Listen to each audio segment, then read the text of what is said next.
Consecuencias imprevisibles, decía nuestro informe, este triunfo de Jair Bolsonaro en Brasil y para toda la región. Y para analizarlo estamos con un hombre de enorme prestigio como es Santiago Kovadlov, escritor, filósofo, que por otra parte vivió durante muchos años en Brasil. La etapa de la escuela secundaria, ¿no? Santiago, bienvenido. Muy bien, muchas gracias, buenas tardes. Sí, yo viví entre 1957 y 1963 en San Pablo, de manera que toda mi experiencia adolescente y de estudiante secundario se desarrolló allí y luego se prolongó en el tiempo, porque si bien regresé, mantengo con el Brasil una relación, yo diría, casi familiar. De hecho, porque mi familia aún vive en San Pablo.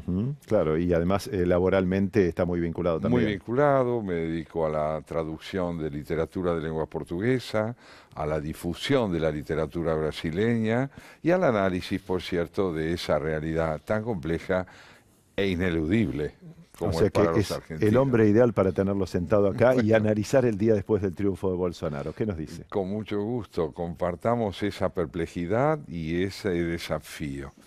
Yo creo que ante todo el triunfo de Bolsonaro debe llevarnos a preguntarnos qué condiciones hicieron posible que más de 80 millones de habitantes del Brasil, de ciudadanos, optaran por la concepción de la política que tiene Bolsonaro.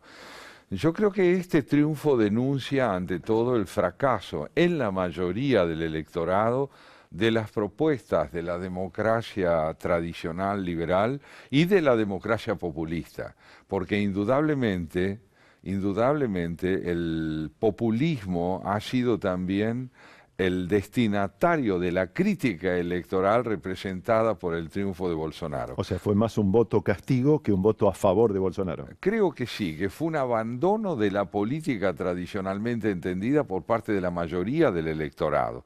Se han inclinado por una propuesta que escapa, de hecho, a los modelos que tradicionalmente han regido la gestión política del continente, al menos por lo menos las del Brasil. Ni el populismo ni las democracias republicanas parecen haber representado, al menos si nos atenemos al discurso del actual presidente electo, una alternativa para esa mayoría de electores brasileños. Evidentemente. Ahora, las primeras definiciones de Bolsonaro y su futuro ministro de Economía dicen: Mercosur no es prioridad, Argentina tampoco, primer viaje internacional a Chile, posiblemente el segundo a Estados Unidos, el tercero a Israel. ¿Qué nos espera en cuanto al vínculo tan importante para Argentina con Brasil? Bueno, yo diría que no debemos guiarnos en forma exclusiva por estas definiciones en términos de viajes internacionales. En el orden económico, en el orden financiero, las relaciones de Brasil con nuestro país siguen siendo imprescindibles para el Brasil también. Entonces, me parece que este perfil ideológico político que representa la opción hecha por Bolsonaro en términos de destinos internacionales prioritarios no va a afectar la estructura de la relación de interdependencia económico-financiera con Argentina, porque eso implicaría para el nuevo presidente una dificultad adicional en el orden de la recuperación de la economía brasileña. Entonces, aprendamos también de las conductas seguidas por Trump. Una cosa es el orden discursivo y otra son los procedimientos en el orden práctico. Claro. Ahora, si su economía fuera muy nacionalista, si la cerrara, si avanzara en un acuerdo de libre comercio como dice con Estados Unidos, la economía argentina no lo vería con los mejores ojos, Claro evidentemente. que no, claro que no. Nosotros necesitamos que ese intercambio con Brasil se sostenga más allá de las circunstancias puntuales por las que atraviesa la política regional. Ahora, no cabe duda que podría ocurrir que, al igual que sucedió en Chile, que de pronto se abrió por el lado del Pacífico a otros mercados que los Sí. estrictamente regionales, el Brasil intentara algo similar. Pero me cuesta creer que esto sea un procedimiento incompatible con el mantenimiento de los mercados tradicionales. Me parece que Brasil está en condiciones de intentar una ampliación no excluyente de sus campos operativos. Pero tengamos en cuenta que las primeras definiciones, a mi modo de ver, van a ser ideológicas, Correcto. no van a ser de procedimiento. A propósito de ideología, Santiago, Trump en Estados Unidos, los gobiernos que tenemos, por ejemplo, en México, en Colombia, en Chile, con Piñera, ahora Bolsonaro en Brasil, un avance según las encuestas del Partido Blanco en Uruguay. ¿Hay un avance de la derecha en toda América? Pero con muchos matices. Yo no compararía, no homologaría a Piñera con Bolsonaro. Me parece que Seguro. Piñera representa un gobierno de centroderecha liberal dentro de un sistema republicano perfectamente ajustado a la evidencia de que en Chile el sistema de alternancia política no implica por parte del electorado exclusiones del sistema en virtud de una opción alternativa al sistema. Creo que Chile se mantiene dentro del modelo clásico de repúblicas democráticas que se ajustan a la alternancia dentro de la ley.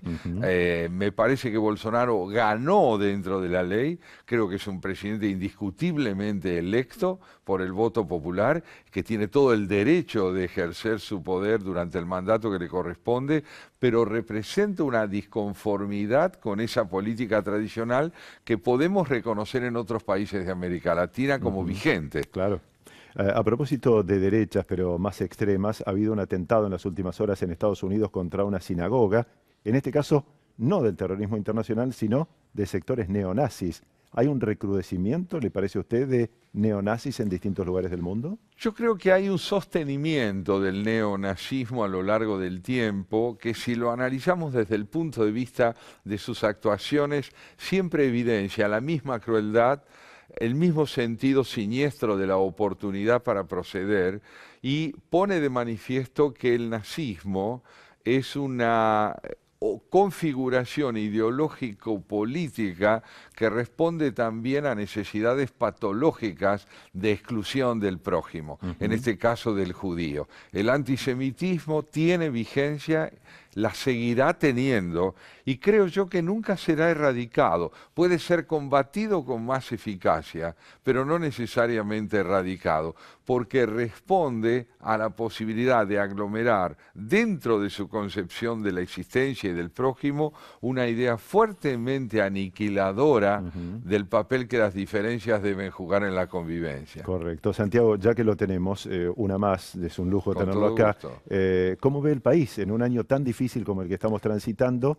¿Lo ve con desesperanza o tiene una ilusión de que esto cambie? Yo tengo la convicción de que el gobierno está empeñado en llevar adelante una transformación fundamental, que es la transición, no de un gobierno previo a otro, no de los gobiernos kirchneristas a un gobierno no peronista, sino un concepto nuevo de la política que nace de la interdependencia entre los partidos y de la concepción del adversario como una fuerza a ser tenida en cuenta. Creo que el gobierno está aprendiendo a hacer política porque está decidido a darle a la República un papel fundamental en su configuración social.